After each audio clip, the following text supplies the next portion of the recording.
Bonjour à tous. Pour ceux qui ne me connaissent pas, je m'appelle Pierre, j'ai 53 ans et j'ai un cancer. Aujourd'hui, je vais vous donner 3 conseils pour reprendre un rythme de vie quand on a un cancer. C'est parti.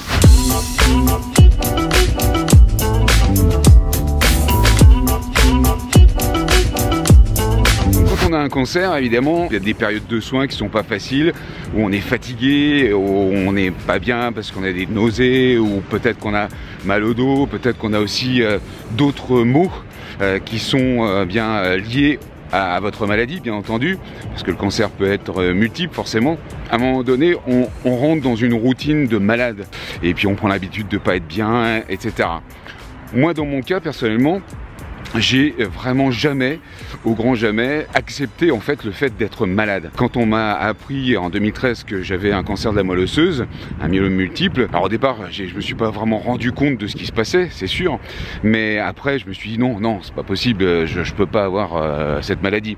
Donc je me suis battu et j'ai jamais accepté le fait d'être malade. C'est-à-dire que même très peu de temps, je suis resté au lit, sauf vraiment quand j'étais vraiment fatigué, en particulier dans ma deuxième autogreffe où là c'était assez dur quand même. Hein. J'avais vraiment des grosses nausées, j'avais mal partout, des mucites, enfin bref. Il y a des périodes où c'est pas la grande forme, comme dans ces moments-là, et là évidemment on ne peut pas faire grand-chose. Par contre, dès qu'on commence à sortir de cet état, c'était mon cas, je m'interdisais quelque part de rester au lit tout le temps, je faisais toujours quelques pas, je sortais de mon lit, même dans ma chambre où j'étais cloîtré entre 4 murs, où j'allais m'asseoir sur mon petit bureau pour essayer de taper un peu sur mon ordinateur et vous répondre. J'avais toujours une petite activité, j'avais un coach sportif qui venait également pour me faire quelques mouvements, j'avais de la lecture, j'avais la télévision bien sûr, mais même la télévision au bout d'un moment ça saoule complètement. J'essayais vraiment de ne pas rester dans un état de malade, dans un lit tout simplement. Non, ça c'est pas mon truc. Alors peut-être que vous aussi évidemment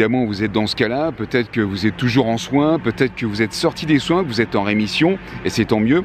Même en étant en rémission, parfois on a aussi des, comment dire, on a pris le rythme de malade. Vous voyez ce que je veux dire? On a pris un rythme et on a du mal à s'en sortir. Ce que je voudrais vous conseiller aujourd'hui, c'est 3 trucs que j'ai testés moi de mon côté, qui ont réussi sur moi, qui font qu'aujourd'hui, eh bien, je peux marcher tous les jours, que je peux gambader, faire des petites vidéos ou faire un petit coucou et m'activer sur d'autres choses que la maladie, parce qu'au bout d'un moment, ben, on rentre dans un cercle vicieux et puis c'est pas bon, on y reste et c'est pas bon. Premier conseil que je pourrais vous donner, c'est le conseil du physique. On a fait un défi marche ensemble pendant 30 jours, on marchait tous les jours et on mettait ses performances du jour. La marche, ça ne veut pas dire qu'on doit faire 15 km par jour. Non, c'est pas ça. Hein. Ça veut dire que à chacun son rythme, eh bien, on essaie de bouger un peu plus chaque jour ou un peu plus chaque semaine. Vous voyez ce que je veux dire? Il faut y aller progressivement, petit à petit, mais je pense qu'il faut avancer quand même. Il faut, allez, faire un petit peu plus, se dépasser un petit peu plus pour pouvoir arriver à avancer et à faire comprendre à votre corps que vous n'avez pas envie d'en rester là. Hein, on a envie de gambader, on a envie de bouger. Alors je parle de marche bien sûr parce que moi c'est vraiment le truc qui a fonctionné avec moi et qui est très doux finalement. Hein. Ça peut être autre chose pour vous. Je sais qu'il y en a qui font du karaté.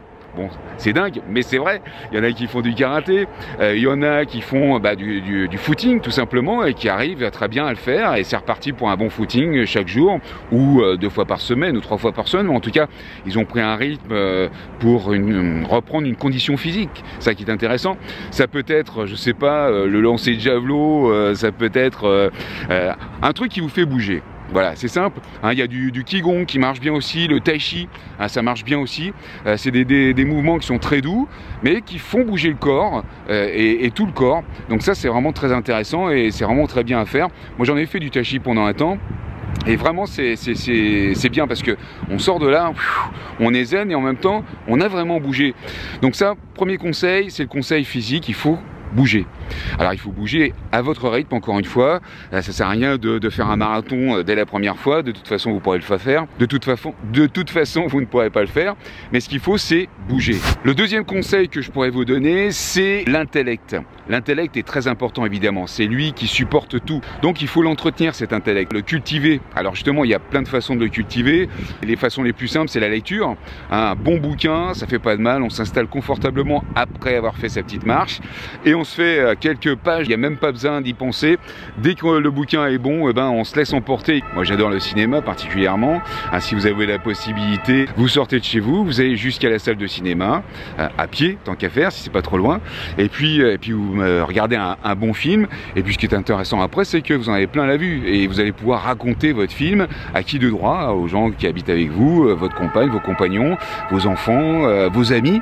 On peut partager ça sur Facebook si vous voulez par exemple, savoir quel bon film que vous avez vu dans la journée. Moi j'habite évidemment en région parisienne et forcément Paris est à côté.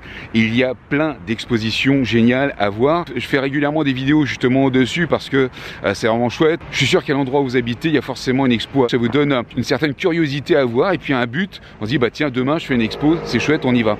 Donc le fait de se déplacer, d'aller à l'expo, etc. Moi, le théâtre, là aussi, si vous avez la chance de pouvoir y aller, c'est vrai que moi j'apprécie particulièrement de voir bien des comédies ou toutes sortes de théâtres d'ailleurs, avec de véritables comédiens sur scène qui vous emmènent dans une histoire. Puis bon, c'est vrai que c'est un certain prestige le théâtre. Faire travailler sa mémoire aussi, parce que moi j'ai constaté qu'on avait des neurones qui partaient en vrille, faut dire ce qui est, avec les chimios, et donc il faut faire un peu travailler sa mémoire et c'est pas forcément toujours facile. Des petits exercices de mémoire par exemple, quand vous allez faire les courses, bon vous faites votre liste bien sûr, mais essayez par exemple de vous rappeler de toute votre liste de courses sans avoir regardé votre papier. Bon c'est rien, c'est un petit truc, mais ça fait travailler.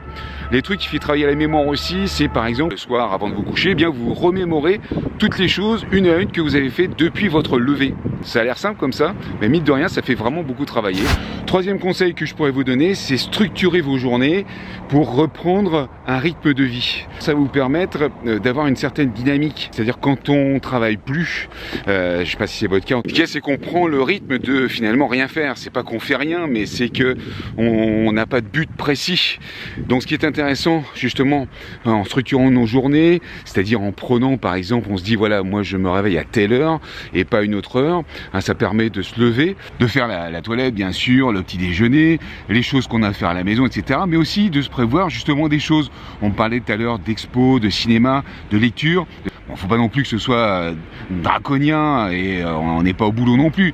Mais c'est pour vous donner un rythme de, voilà, de telle heure à telle heure, tiens je vais aller faire mon jardin, de telle heure à telle heure je vais aller faire de la lecture, de telle heure à telle heure, tiens je vais voir mon émission préférée, on va aller se faire une petite balade, enfin bref, essayez de prendre un rythme de vie qui soit en accord évidemment avec ce que vous aimez, tant qu'à faire, avec ce que vous avez envie d'être aujourd'hui, après ces moments difficiles. Préparez par exemple votre projet de vie, ce que je vais pouvoir faire, je vais noter ça sur une feuille, comment je vais pouvoir m'organiser, comment je vais pouvoir prendre ou telle décision, avec qui, vous en discutez avec votre moitié par exemple, enfin voilà, il y a plein de choses à faire.